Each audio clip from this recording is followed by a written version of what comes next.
Hello, everyone, and welcome to Two Times the Card, Six Times the Fun.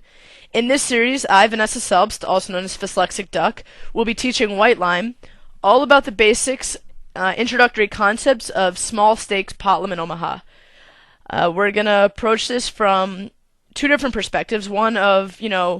someone who would just like to learn the basics of the game, and certain aspects will try to approach from a comparative perspective with No Limit Hold'em, because Emil is sort of a great example of someone who has become an expert in No Limit Hold'em, but falls into some basic traps and mistakes due to making that transition. So hopefully this will be beneficial to anyone out there just learning the game for the first time, whether you're just starting out with poker, or whether you, like many others, have played a lot of No Limit and Pot Limit Hold'em games and are making that transition. We titled the series what we did because you get 4 cards instead of 2 in Omaha, and because of that, you basically get 6 times the number of possible combinations of 2 different cards.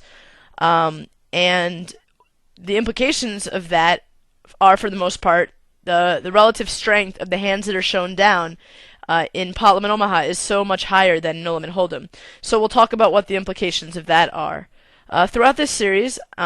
for the first episode, just to give you a brief rundown of what we'll be covering, in the first episode, I'm going to give you a pre-flop primer, mostly just talking about what to play, what not to play, and give you the justifications and reasoning behind all of that.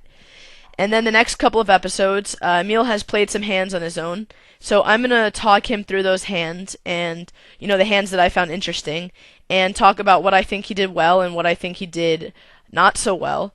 So it'll be coaching from a hand history-based perspective, and we'll spend a couple of episodes on that. We'll spend a few episodes after that on live coaching, where I'll be coaching Emil in real time, and we'll be having discussions about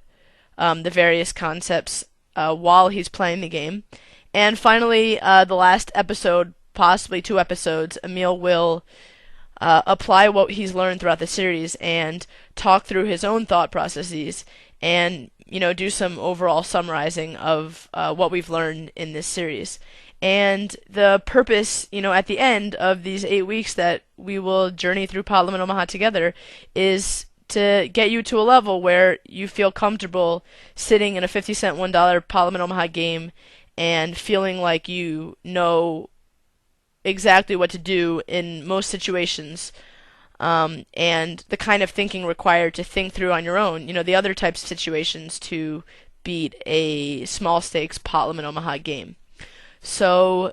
with that being said, let's take a look at, the next 40 minutes, I want to take a look at what we should do pre-flop, what hands we should play, what hands we shouldn't play, and things like that. So, let's take a look.